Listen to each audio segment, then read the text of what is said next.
I don't know what circles you're in, but everybody on the right is called a grifter. Everybody on the right is called a grifter.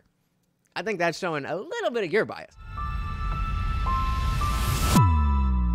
On the far left, it's hard to find people that will have those conversations. Afraid?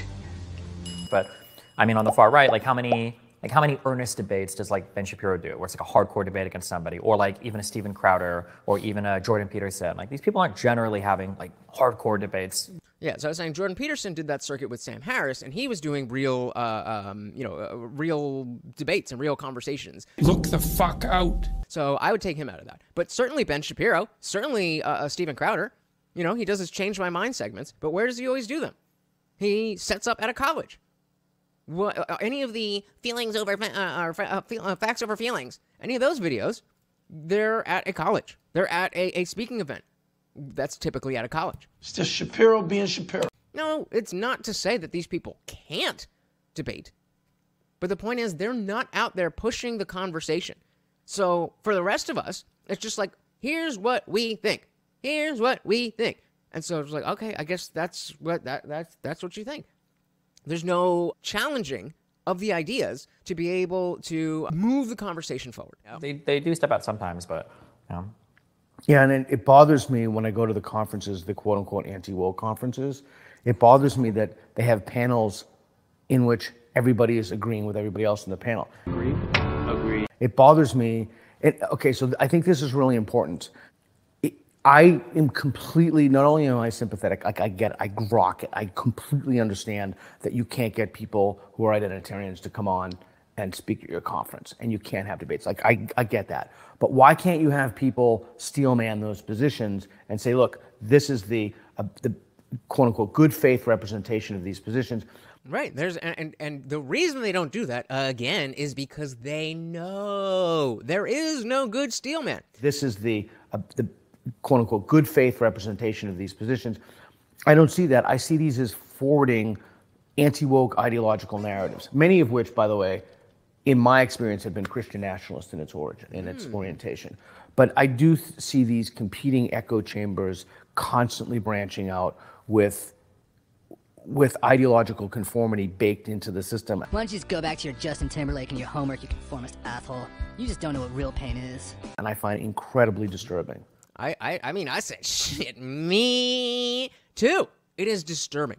Disturbing is a great word for it. Because I think we're afraid of what we don't know. And as much as we do know about where this leads, there's a lot that we don't know about where this leads. And so I think this disturbing is absolutely the right term. Shout out again to our sponsor, Zippy DSM Lee. Guys, if you've not already, please do hit the like button. It is free, it's so quick, and it does so very much for a channel. It just almost got a strike. I think that for a lot of people, the vast majority of people, it's probably just part of the human condition is you inherit a lot of the applied moral positions and applied political positions of the people around you. Who told you that? The government? And you don't actually do all the work to think from, here's my moral foundation, here's my epistemic, whatever, and then I'm going to have like an applied, ethical position or applied policy position. You don't really do that work. You just kind of inherit it from the people around you. Oh, yeah, I want to get back to this. And here's my epistemic, whatever, and then I'm going to have like an applied, ethical position or applied policy position. You don't really do that work. You just kind of inherit it from the people around you. And I think one of the So not doing that work. You're not doing any work. You're not doing any mental work to figure out, okay, here's an idea. What do I think of this idea? How should this idea be applied? And where does it fit? Instead, you just say, oh, well, they said good thing, so we're going to do good thing. That's not how, that's not at all how a smart person should think. You should think for yourself. Ethical position or applied policy position. You don't really do that work. You just kind of inherit it from the people around you. You just inherit it from the people around you. And I think one of the consequences of that is an applied political position becomes a replacement for foundational moral statement. So what that means is, because we say that being trans is good, then chopping off children's parts is now a moral thing to do.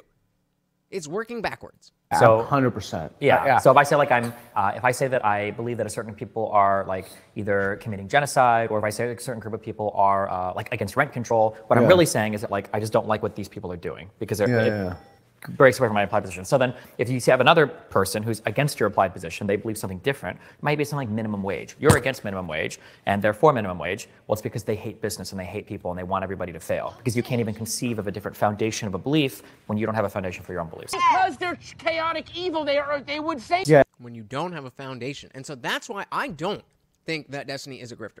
Boo this man! I think that he has bad ideas about things, but I believe that he believes the things that he says because he has the principles and he applies them for the most part equally across the issues. That doesn't mean he's right about anything, but that means that he has a foundation. Whereas other people, most of the left and a lot of the right has no foundation. Hey, shout out to Guam-Tech. Welcome to the party. Talks nonsense. Guam-Tech is pushing us back into grifter territory on the poll. Welcome. Want everybody to fail because you can't even conceive of a different foundation of a belief when you don't have a foundation for your own beliefs. Yeah, and that's why one of the things that I've learned over the last 15 years, I've been acutely aware of the role that community plays. Cool. And how people want to maintain their relationship. It's somewhat related to audience capture, and it's somewhat related to we want to belong, we want community, we don't want to go against the community, we want to all kind of, have our own champions. And I think that is a recipe in philosophy called doxastic closure, or closing or constricting one's beliefs. It's a kind of moral strangulating people morally as well. So yeah, and that again, the conformity. There's a way that when we have, that's because you're dumb if you just listen, and not to mention I'm telling you exactly what they're saying. They're saying the thing, and then I'm telling you what they're saying. The idea that if you we talk about how important community is. A community means that there's some connection between all the people in that community. But if you go too far and you're too restrictive, then it creates it's more important to be part of the community, or it's more important to conform than it is to act in a moral way.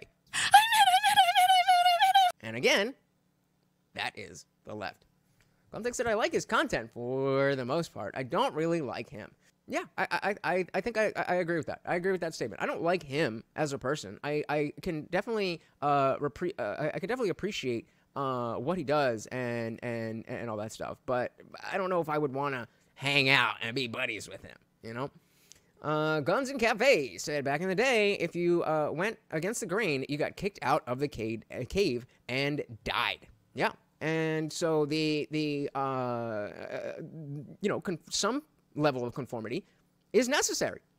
We need some level of conformity. We need to know that if we're, whether you're talking about back in the day, if like, all right, if we're all going out on the hunt, then we know that when the animal comes, then everybody ducks down. Otherwise, we're going to scare them away. Fall in line, soldier.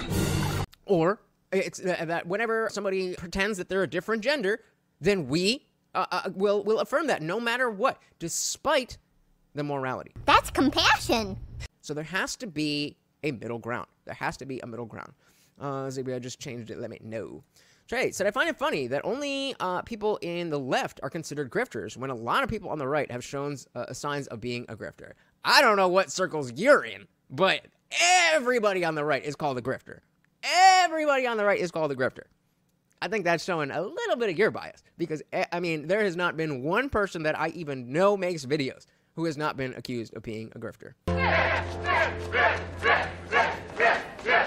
And it does happen on both sides. It does happen. The false accusation happens on both sides, and the action itself definitely happens on both sides. It's not a left-wing thing. The problem is that I see with it is that where there's this many grifters on the left and there's this many grifters on the right. I'll give it to you. Let's say there's even this many grifters on the right and only this many on the left, but there's nothing up here. Whereas on the right, all this is grifters up to here, but up to here we got real people talking about real shit. So maybe, but it's not in a vacuum. And for the left, Destiny's words are really the only thing that exists that makes sense to anybody outside the bubble. Thanks so much for watching, guys. If you enjoyed that clip, check out the full live stream link in the bio and catch me live every Monday, Wednesday, Friday, 8 p.m. Eastern. See you there.